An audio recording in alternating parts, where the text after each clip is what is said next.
Are you afraid of seeing spirit? Hey guys, welcome to the channel. Be sure to subscribe so you'll know when the next video is up. Today we're talking about how to communicate with the spirit world.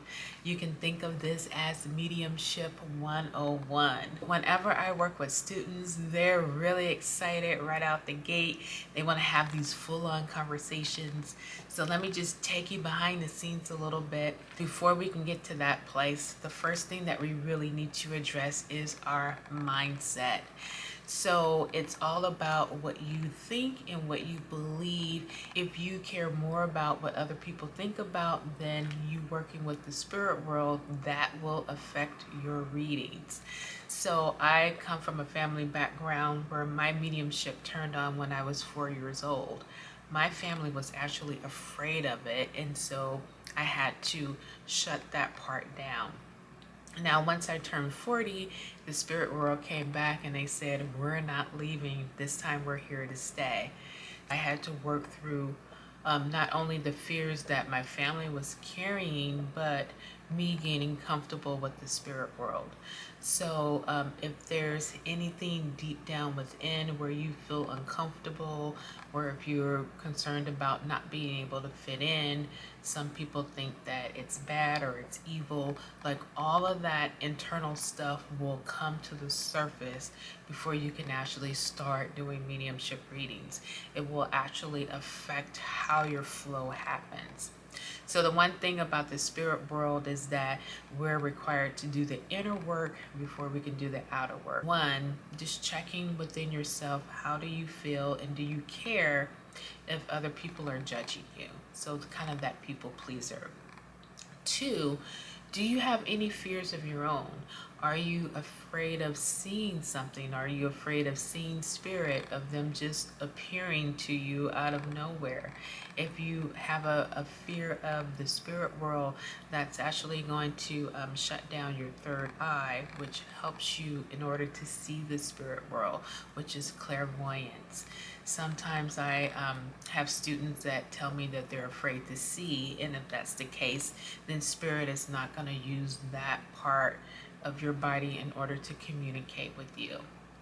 The third thing that we want to think about is clairsentience, which is clear feeling. Just like I'm able to talk to you by using my voice and using some hand gestures, spirit speaks to us a little differently, and it's through our clairs, it's through our senses.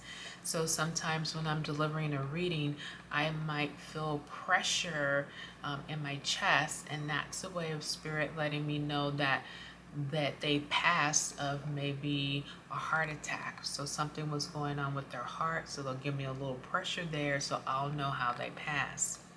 I will have some people saying, oh my goodness, I don't want to feel anything in my body. I think that would be really scary if I felt pressure in my chest. So if you're afraid to feel anything in your body, like maybe your throat might feel a little dry, or it feels like it's going to close up a little bit, it's not that spirit is going to physically take you out. They're just giving you the sensations of what they felt so that they can communicate. So it's important to trust your work with the spirit world in order to communicate back and forth. These are some behind the scenes things that we work through before we actually get into the juicy part, which is having that communication back and forth and then being able to help other people as far as giving messages. The other thing that's really important and that we want to think about is, how do we have a communication back and forth? So we don't want it one-sided where spirit is delivering all the information and we're just kind of waiting there like, okay, give me the next thing. I'm waiting. We don't want that. We want it to where it's a back and forth communication. So if spirit is, giving me the feeling like maybe I'm feeling pressure in my chest, I would check in with them as if, is it coming from the spirit world? Maybe they had a heart issue. Or is it my client that I'm talking to? Is she feeling like she has a broken heart. So I will check in with spirit, like, okay, I feel this pressure, you know, what does this mean? Why are you giving it to me? And so it's a back and forth conversation. Think about it, you're having lunch with a good friend and you're having that conversation back and forth.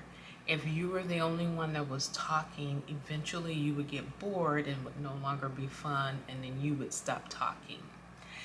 The other thing is that it's really important to practice. So the more that we practice, the better that we get. And as you practice, you start to be able to hone in with your own body how you're receiving the messages and what it means, and be able to expand upon it. Often with my students, they get really excited and they get information and they just kind of run away with it, kind of like a freight train. So they'll take all of the surface information and they'll spit it out really quickly within 2 minutes. And so I'll have to slow them down and say, okay, there's more here than just what's on the surface. You can go 3 levels deep. That's really helpful. So let me give you an example of that. Let's say that, you know, maybe I have a woman here in spirit and I'm feeling some constriction in my throat. So I would check in with her to see maybe if she had trouble speaking towards the end. And so if I was able to give that information, then the person that I'm giving the reading for, that they can verify that. Then I want to know, well, what else happened besides the throat? Like, were you in the hospital? And so I'm going a little bit deeper and I'm asking more questions in order to get, so that it's a lot more substantial than just the surface level. And then sometimes what I can get even more of, you know, was your family around you? Were they able to make it in time? Can you see how that's a lot more detailed, of saying that, you know, I have a woman here in spirit, she's constricting my throat, so she's letting me know that she had a tough time speaking towards the end. She's also letting me know that family was around her to say goodbye, and that she was able to hear. So although she wasn't able to speak and communicate, she was able to take in the messages. That's a lot more detailed than just saying, you know, I have a woman here and I know that she had a tough time speaking, and then going to the next part. Taught you how to change a tire, but that makes sense. Yes. He taught you how to change. Yes, that was a requirement. That was a requirement, yes. Before we could drive. I also feel like that you look like you understand old school, pulling out the oil stick too. Yeah. So he's gonna make sure that you know everything. I feel like you have like some of his facial features like that. It's like if that was he would spit you out, and then there's you. It's like, thanks, Mom, for birthing you, but this is really my baby.